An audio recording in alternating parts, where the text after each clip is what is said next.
Welcome back to Her True Stories, where we share real experiences from women who refuse to be broken by life's cruelest moments.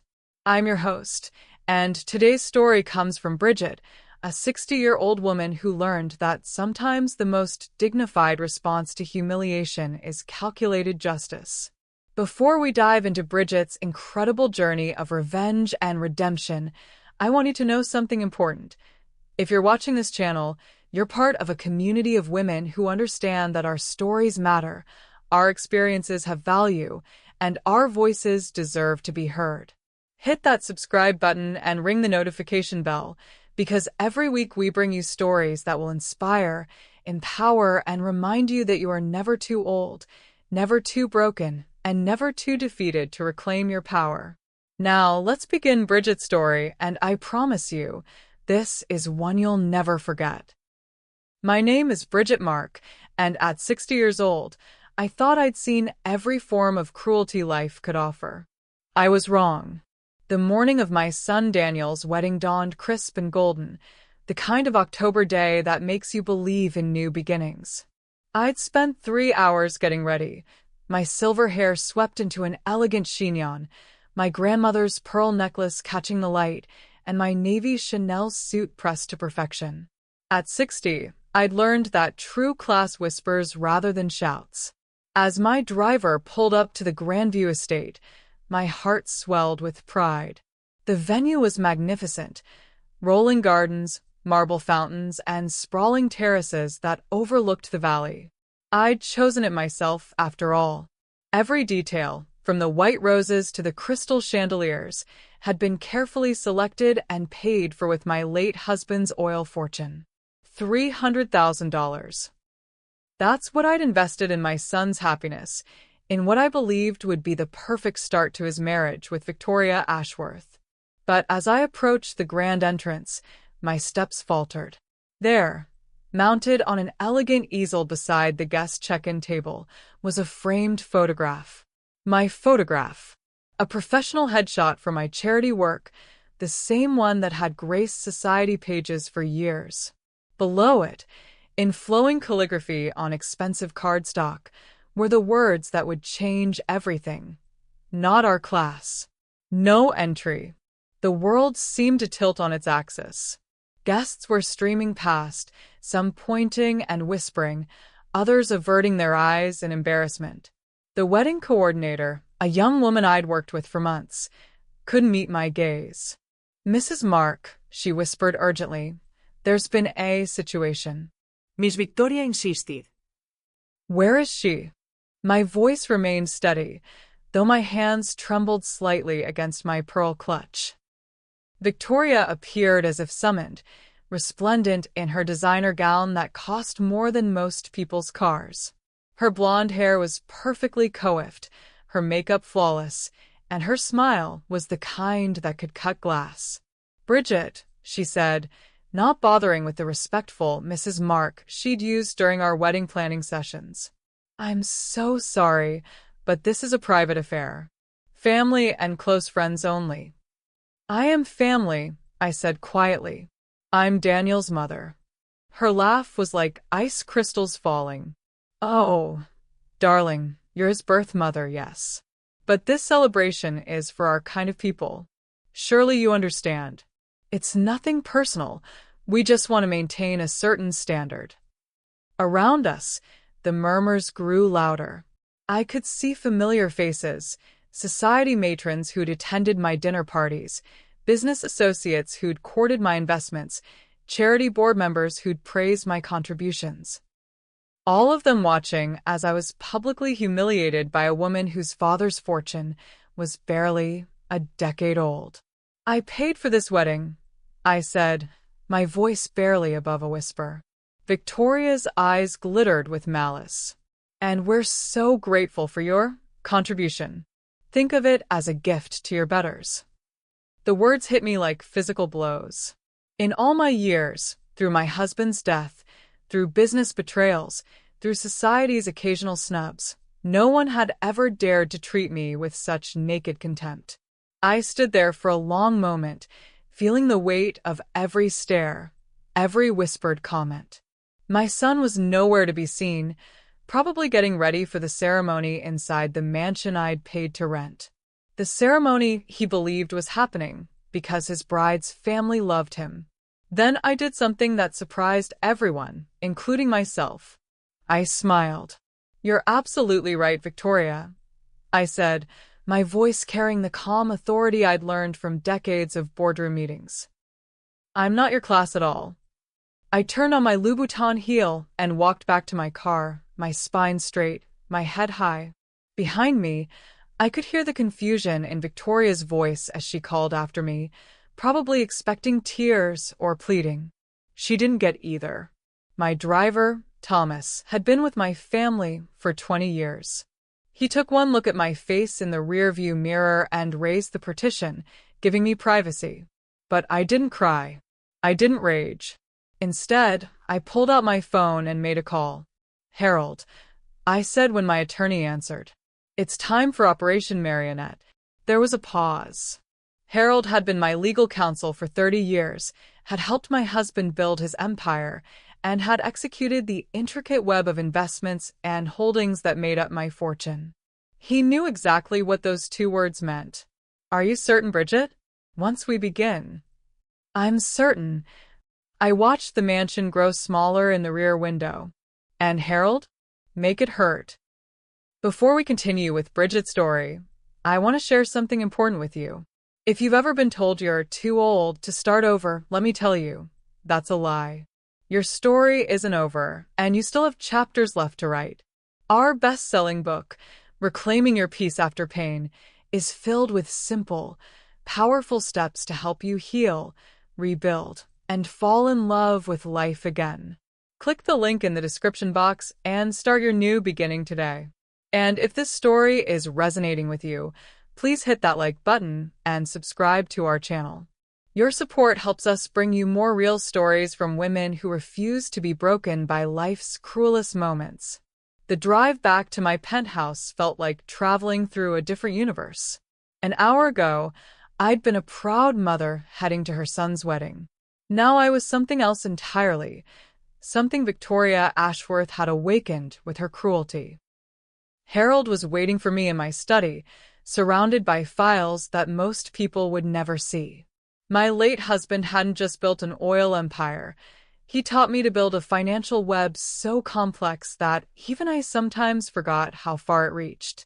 "Walk me through it," I said, pouring myself a glass of wine from a bottle older than Victoria. Harold opened the first file. The Ashworth Group. Victoria's father built his real estate empire on leverage, lots of it. He owns 17 properties across the state, but here's the interesting part. He slid a document across my mahogany desk. "You own the paper on 12 of them." I studied the documents. Shell companies, investment groups, silent partnerships, all leading back to my holdings. He doesn't know?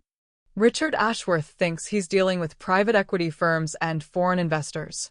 He has no idea that the quiet widow who donated to his wife's charity galas has been his primary creditor for the past 5 years. The irony was delicious. While Victoria had been planning her society debut, I'd been quietly buying up her family's debt. Not out of malice, it had simply been good business. The Ashworth Group was profitable, and Richard's arrogance made him easy to manipulate in negotiations. "What about the hotel chain?" I asked. "The Ashworth Luxury Collection?" Harold smiled grimly. 3 hotels, all mortgaged to the hilt. The flagship property, the one where they hold their anniversary parties, is particularly over-leveraged. One significant investor pulling out would start a cascade. I walked to my window, looking out at the city skyline. Somewhere out there, my son was exchanging vows with a woman who'd humiliated his mother for sport. The thought should have made me sad, but instead, I felt something I hadn't experienced in years. Purpose.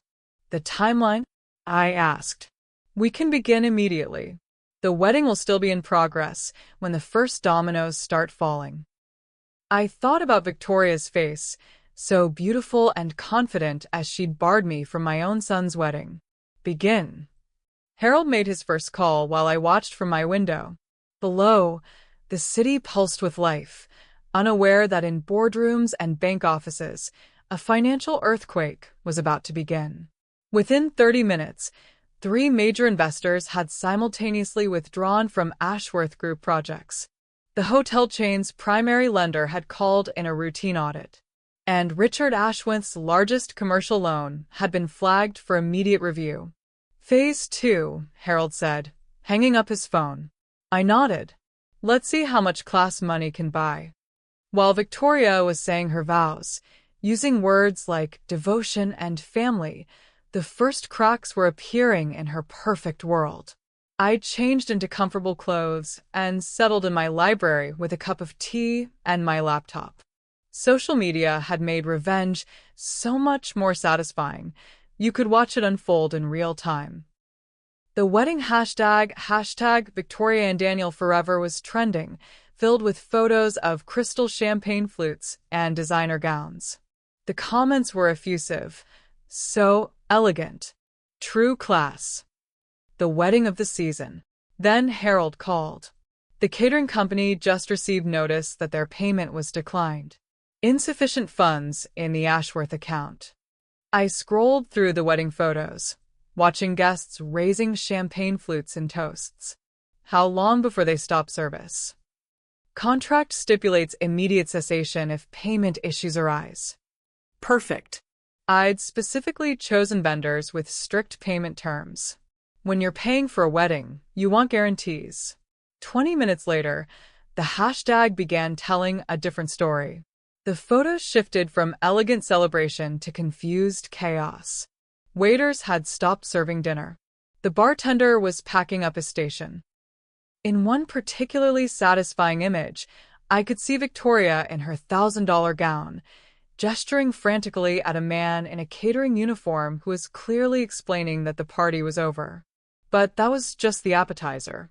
Harold's next call came as I was browsing through a photo album from my own wedding 35 years ago. My husband and I had kept things elegant but modest, focusing on the commitment rather than the spectacle. The venue management just informed the Ashworth family that their check bounced. They're asking all guests to vacate the premises.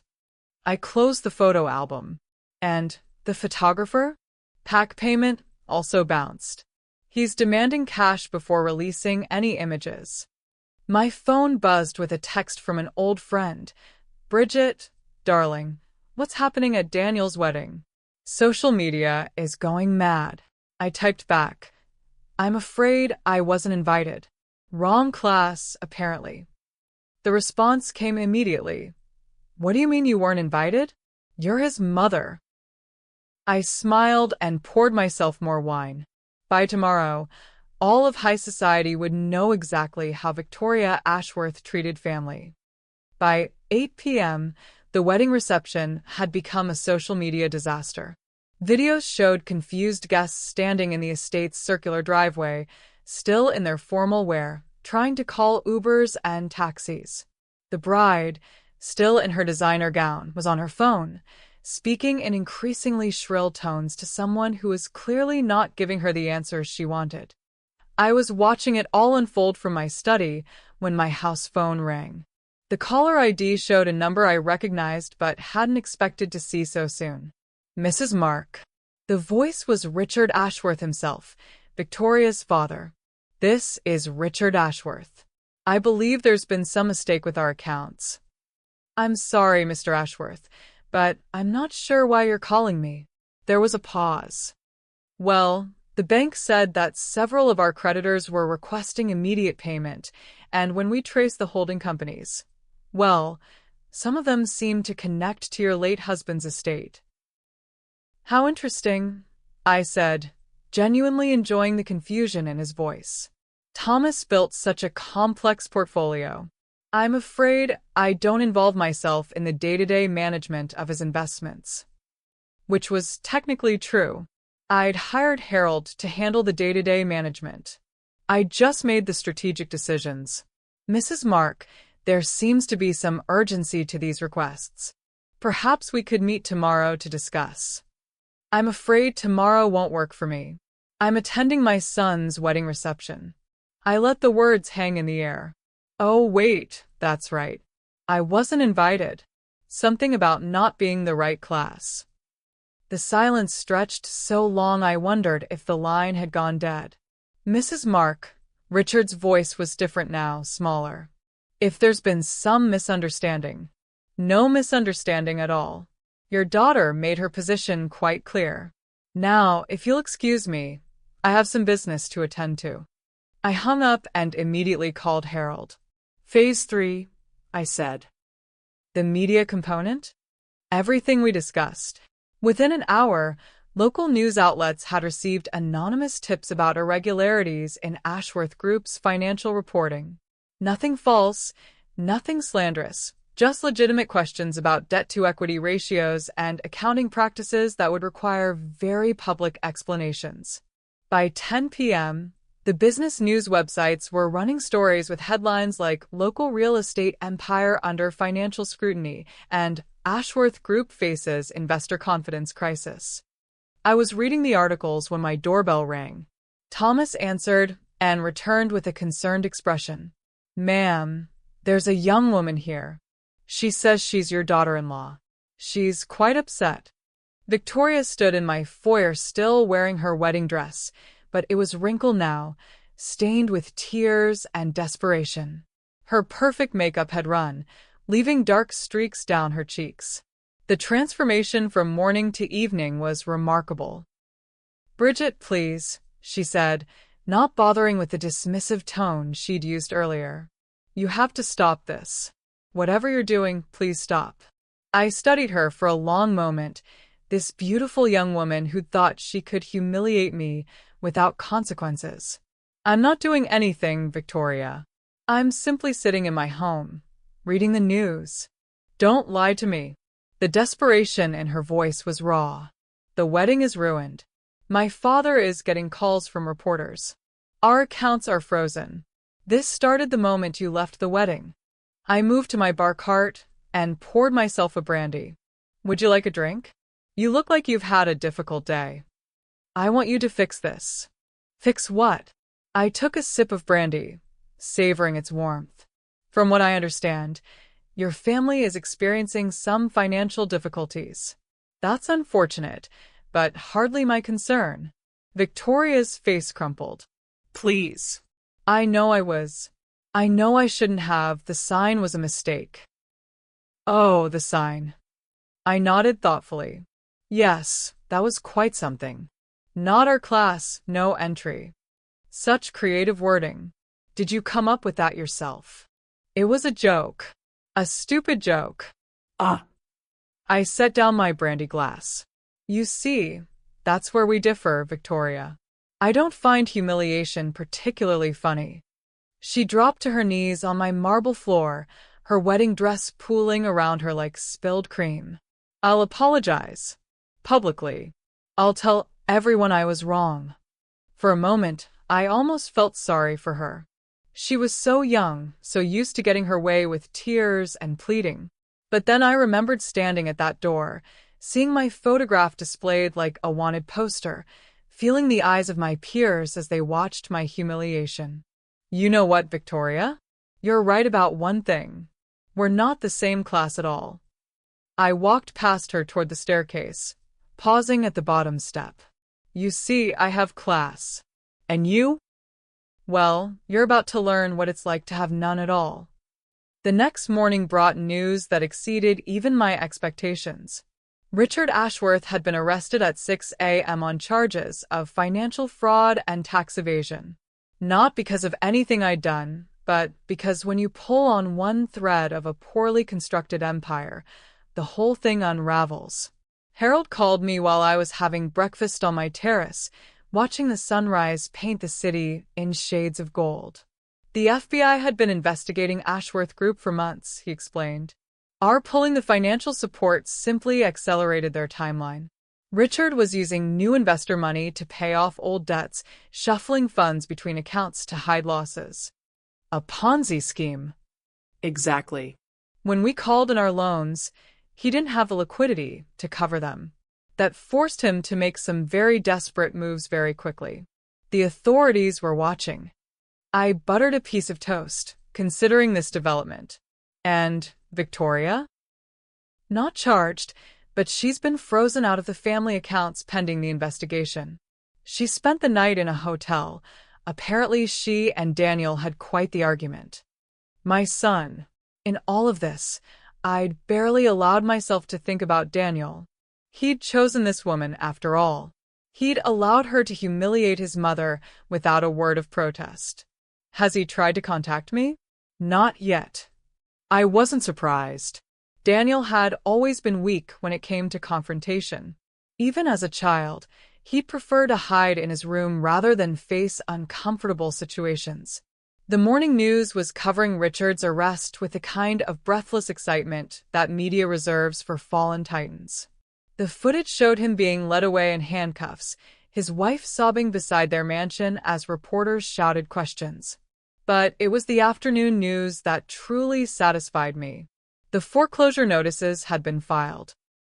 The Ashworth mansion, the one where Victoria had grown up believing herself superior to everyone around her, would be auctioned off within 30 days. The luxury hotel chain was being liquidated. The real estate empire that had taken Richard 20 years to build was being dismantled in 24 hours. Victoria's social media had gone dark, but her friends were still posting. The hashtags had changed from celebration to schadenfreude. Hashtag Ashworthfall was trending, filled with shocked reactions and not-so-subtle gloating from people who'd apparently never liked the family as much as they'd pretended to.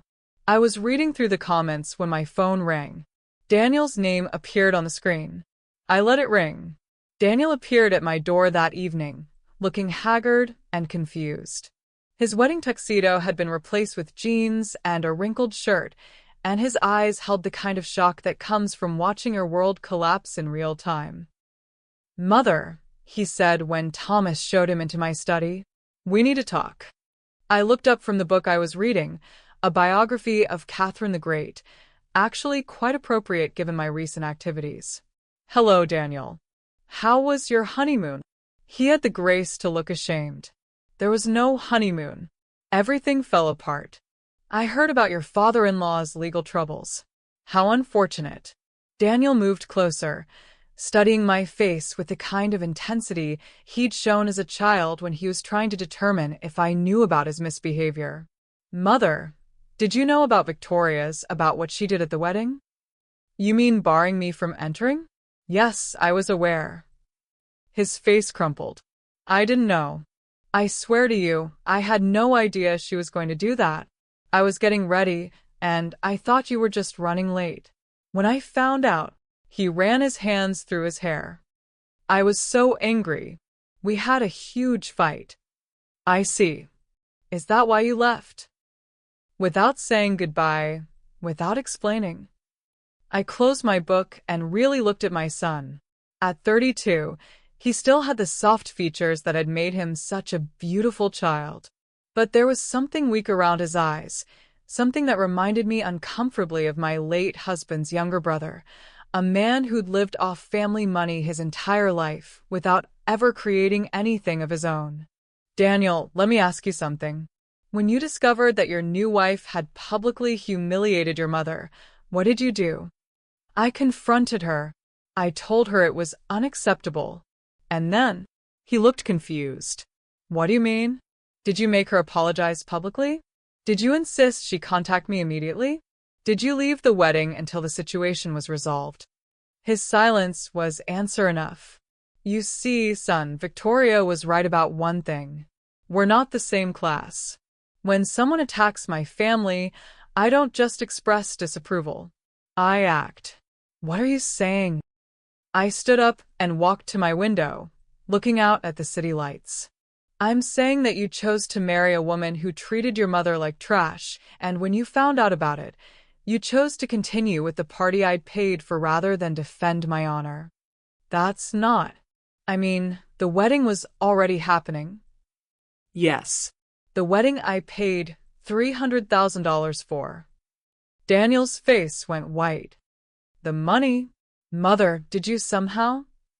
I turned back to face him. Did I somehow what, Daniel? The Ashworth family assets, the investigation, Richard's arrest, it all happened so fast after the wedding. I smiled. You give me too much credit.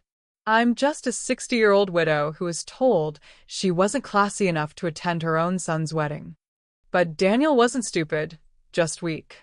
I could see the realization dawning in his eyes. My God, he whispered. You destroyed them. I didn't destroy anything. I simply stopped propping up a house of cards that was bound to fall eventually. Victoria's family is ruined. They've lost everything. Yes, I imagine they have. She's my wife. And there it was, the moment of truth. I looked at my son, this man I'd raised and supported and loved despite his weaknesses, and I felt something shift inside me. Yes, I said quietly. She is. You chose her over me. You chose someone who publicly humiliated your mother over the woman who gave you life and every opportunity you've ever had. Daniel's eyes filled with tears. What do you want me to do? Get divorced? Abandon her when she's lost everything? I don't want you to do anything, Daniel. Your choices are your own, but so are their consequences. He stood there for a long moment, and I could see him wrestling with a decision that would define the rest of his life. I can't abandon her, he said finally. She's my wife, for better or worse. I nodded. Then you've made your choice. What does that mean? I walked to my desk and pulled out a legal document Harold had prepared that afternoon. It means that your trust fund has been dissolved. Your monthly allowance has been terminated. The apartment I've been paying for, the car, the country club membership, all of it is ending. Daniel stared at the papers as if they were written in a foreign language. You're cutting me off? I'm treating you the way your wife treated me. You're not my class, Daniel. You don't have the character for it. Mother, please. You chose Victoria. Now you can live Victoria's life. I watched my son, my only child, struggle with the realization that his comfortable existence had just evaporated. Part of me wanted to comfort him, to tell him this was all temporary, that forgiveness was possible. But then I remembered standing at that door, seeing my photograph displayed like a warning, feeling the eyes of high society watching my public humiliation. Thomas will show you out, I said, pressing the call button. Daniel left without another word, and I was alone with my victory and my loss. 3 weeks passed before Victoria came to see me again. This time, she arrived in a taxi rather than the luxury car that had brought her before. Her designer clothes had been replaced with department store attire, and the perfect manicure was chipped and neglected. The transformation was remarkable. Mrs. Mark, she said when Thomas showed her into my study. She no longer used my first name. Desperation had taught her manners. Victoria, you look different. She touched her hair self-consciously. The salon highlights were growing out, revealing mousy brown roots that changed her entire appearance. I wanted to apologize, she said, perching on the edge of a chair like a bird ready to flee. For the wedding, for the sign, for everything. It was cruel and thoughtless, and it was honest, I interrupted. That's what made it so perfect. Her face crumpled. Please. I know what you did. I know you destroyed my family. I didn't destroy anything. I simply revealed what was already there. My father is in prison. Your father was running a Ponzi scheme. The FBI confirmed that yesterday. You could have looked the other way. You could have kept funding his business. I set down my teacup and really looked at this young woman who'd been so confident just weeks before. Victoria, let me share something with you. My late husband used to say that money doesn't create character, it reveals it. When you had money, you revealed yours. You used it as a weapon to hurt people you deemed inferior. I was nervous. It was my wedding day.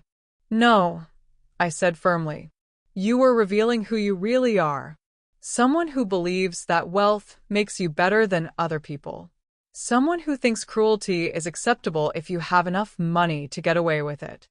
She began to cry, not the pretty tears of a woman accustomed to getting her way, but the raw, desperate sobs of someone who'd lost everything. "We have nothing," she whispered. "We're staying in a motel. Daniel is working at a restaurant. My mother is cleaning houses. We went from everything to nothing overnight." "Yes," I said. "That must be quite an adjustment. How can you be so cold? I'm your daughter-in-law. You made it very clear at the wedding that family meant nothing to you. I'm simply returning the favor." Victoria wiped her nose with a tissue from her purse, not the designer handbag she'd carried before, but a worn canvas bag that had seen better days. "What do you want?" she asked. "What would it take for you to forgive me?" I considered the question seriously. What did I want? At the beginning, I'd simply wanted justice, for Victoria to understand what it felt like to be humiliated and powerless. But somewhere along the way, this had become about something more fundamental. This had become about consequences, about teaching a lesson that extended far beyond one woman's cruelty. "Nothing," I said finally. "There's nothing you can do, Victoria. You showed me who you are, and I believe you. People like you don't change, they just get better at hiding their true nature when they lack the power to express it." "That's not true. I can change. Can you? Tell me honestly, if your father's empire hadn't collapsed, if you were still wealthy and powerful, would you have come here to apologize? Would you have given a single thought to the woman you humiliated?" Her silence was answer enough. "You see," I continued, "your apology isn't about remorse. It's about need. You don't regret hurting me. You regret the consequences of hurting me." Victoria stood up abruptly, her face flushed with anger that she was no longer wealthy enough to express safely. "You're a bitter old woman," she said. "You destroyed my family because your feelings were hurt." I smiled. There's the Victoria I remember. The one who thinks that other people's feelings don't matter, that consequences shouldn't apply to her, that the world exists to serve her needs. "I hope you're happy," she spat. "I hope destroying us was worth losing your son forever. My son chose his side when he chose you. I'm simply honoring his decision." Victoria left without another word, and I knew she wouldn't be back. She'd finally learned what I'd been trying to teach her, that actions have consequences, and some consequences last forever.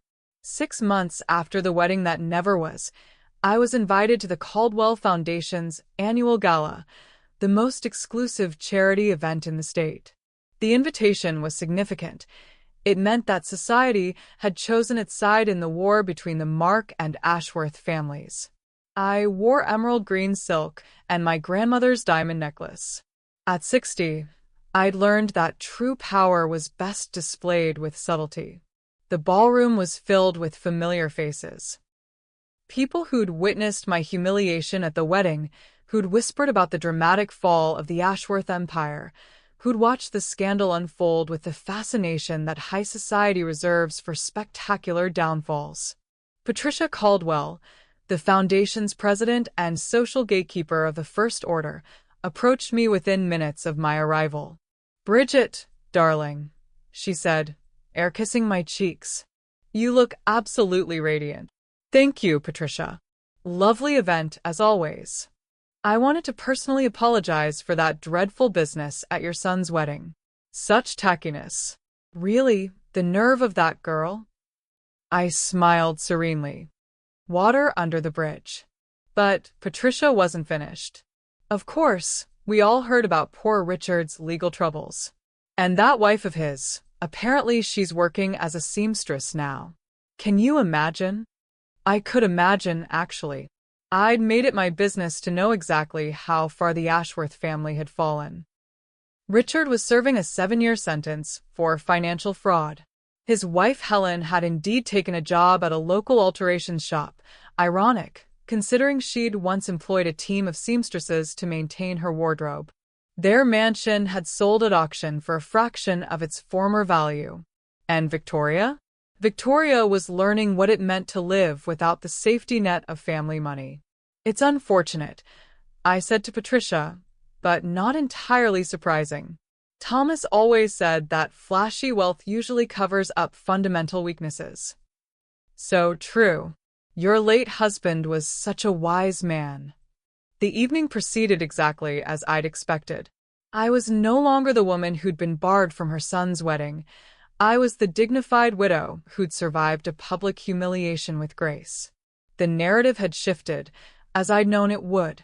Near the end of the evening, I was approached by James Hartford, the chairman of the city's most prestigious bank. "Mrs. Mark," he said, "I wondered if I might have a word." We moved to a quiet corner of the ballroom, away from the orchestra and dancing couples.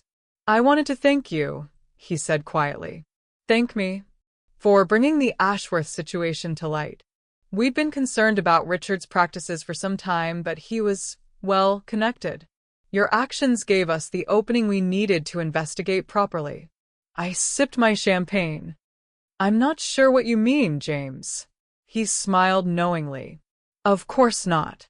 But hypothetically speaking, if someone had strategically withdrawn support from a house of cards at exactly the right moment to expose a fraud that was defrauding dozens of innocent investors, well, that someone would deserve the city's gratitude.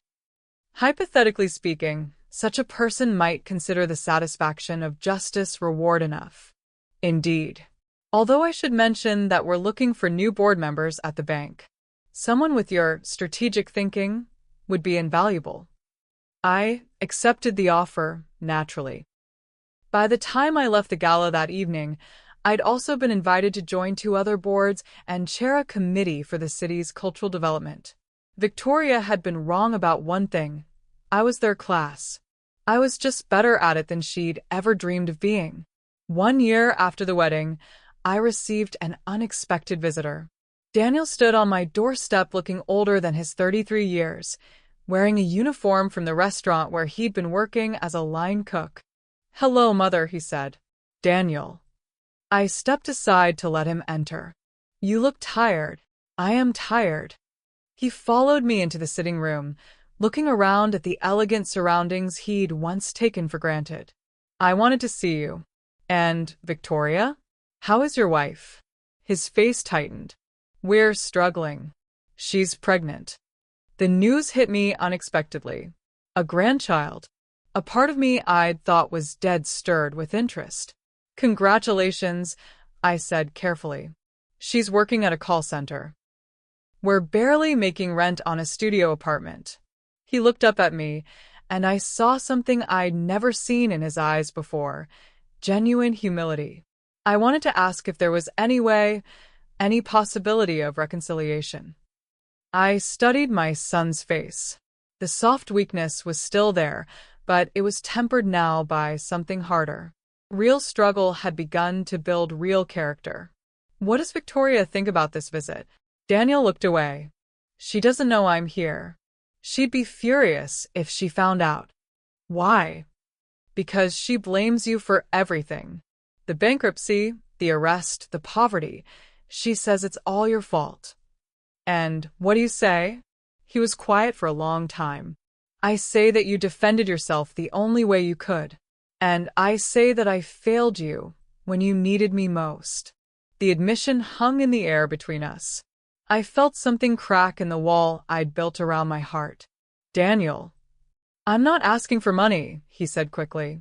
"I know I burned that bridge. But I'm asking for a chance to earn your forgiveness. For my child to know their grandmother."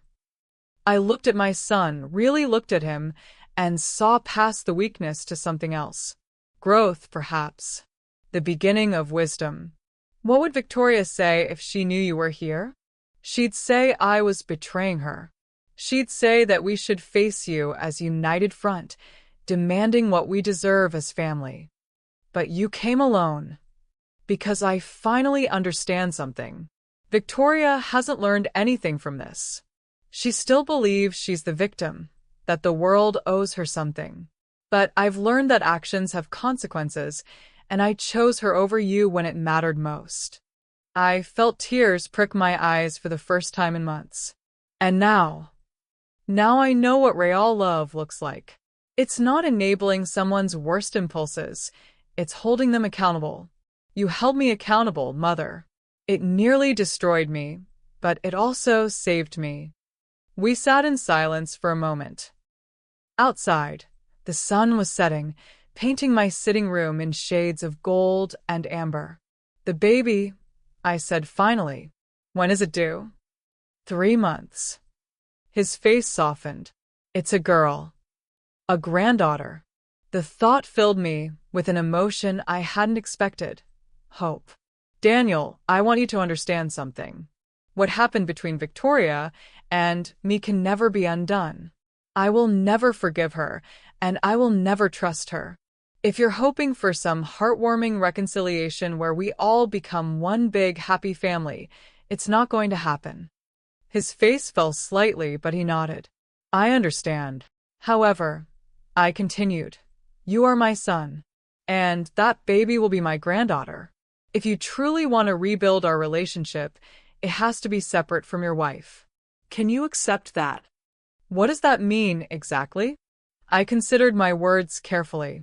It means that you and your daughter are welcome in my life. Victoria is not. It means that I will help you build a future for your child, but I will not pretend that what Victoria did was acceptable or forgivable. Daniel nodded slowly. She won't like that. Then you'll have another choice to make, won't you? He was quiet for a long time, wrestling with the implications. Finally, he looked up at me with something that might have been resolve. I choose my daughter, he said. And I choose you. Victoria will have to accept that or not. It's her decision. For the first time in a year, I smiled at my son with genuine warmth. Then we can begin again. 2 years later, I was sitting in my garden, watching my 18-month-old granddaughter Charlotte chase butterflies across the manicured lawn. She was beautiful, blonde curls, bright blue eyes, and a laugh that could light up the darkest room. Daniel had kept his word. He visited me twice a week with Charlotte, never bringing Victoria, never asking me to relent in my position. He'd found better work as a restaurant manager, had moved into a decent apartment, and was slowly rebuilding his life. Victoria, I'd heard, was still bitter, still blamed me for everything, still waiting for the world to restore what she believed it owed her. Some people never learn. Gamma, Charlotte called out, running toward me on unsteady legs. At 62, being called Gamma was the most beautiful sound in the world. I scooped her up, breathing in the sweet scent of baby shampoo and sunshine. This little girl would never know want, would never lack for opportunities. But she would also learn values that her mother had never possessed: kindness, humility, and the understanding that respect is earned, not demanded. Mrs. Mark. Thomas appeared at the garden gate. There's a call for you. A reporter from the Financial Tribune. I settled Charlotte with her toys and took the call in my study. The reporter was doing a follow-up story on the Ashworth scandal, now that Richard was being released from prison early for good behavior. What can you tell us about the family's current situation? She asked. I'm afraid I wouldn't know, I said truthfully. We don't move in the same circles. There are some who say that you orchestrated the family's downfall as revenge for a personal slight. I smiled, looking out at my granddaughter playing in the garden. I'm a 62-year-old widow who enjoys reading and spending time with my granddaughter. I think you may be overestimating my influence. After I hung up, I reflected on the past 2 years. The Ashworth empire was gone, never to return. Richard would emerge from prison to find that the business world had moved on without him. Helen was still working at the alteration shop, apparently finding satisfaction in honest work for the first time in her life. And Victoria? Victoria was still Victoria. Beautiful, bitter, and blaming everyone else for her problems. The revenge I'd planned had been complete. But the real victory had been unexpected. My granddaughter's laughter, my son's redemption, and the knowledge that some lessons, once learned, last forever. That evening, as I was tucking Charlotte into the crib I'd set up in my guest room for her visits, she looked up at me with those bright blue eyes. "Gamma pretty," she said in her baby voice. "Thank you, sweetheart," I whispered, kissing her forehead. Pretty. At 62, after everything I'd been through, my granddaughter thought I was pretty. Victoria had been wrong about so many things, but she'd been especially wrong about class. Real class wasn't about money or status or the ability to humiliate others. Real class was about knowing who you are, standing up for yourself when necessary, and building something lasting from the wreckage of your battles. I had built something lasting. Not just my financial empire, not just my social position, but a legacy that would teach my granddaughter that dignity is never negotiable, that actions have consequences, and that sometimes the most loving thing you can do is refuse to enable someone's worst impulses. As I turned off the lights in Charlotte's room, I thought about that moment 2 years ago when I'd stood at the wedding entrance, seeing my photograph displayed like a warning. The woman who'd walked away that day had been humiliated and hurt. The woman I'd become was so much more. I was Bridget Mark, and I had learned that revenge, properly executed, isn't about destroying your enemies. It's about building a life so full and rich and meaningful that their opinions become irrelevant. Victoria could keep her bitterness.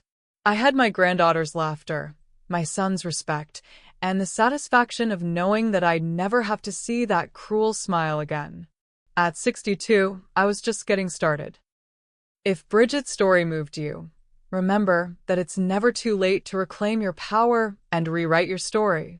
Our book, Reclaiming Your Peace After Pain, contains proven strategies for healing from betrayal, rebuilding your confidence, and creating the life you deserve, no matter what age you are.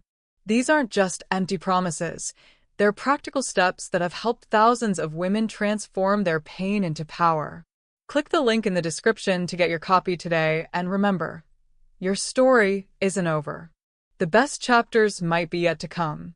Don't forget to like this video if Bridget's journey resonated with you. Subscribe for more real stories from women who refuse to stay broken, and hit that notification bell so you never miss an upload. Share this story with any woman in your life who needs to remember that dignity is never negotiable and that sometimes the most powerful response to cruelty is success. Thank you for watching, and remember, you are stronger than you know, more resilient than you believe, and more deserving of respect than anyone who tries to diminish you. Until next time, keep writing your story.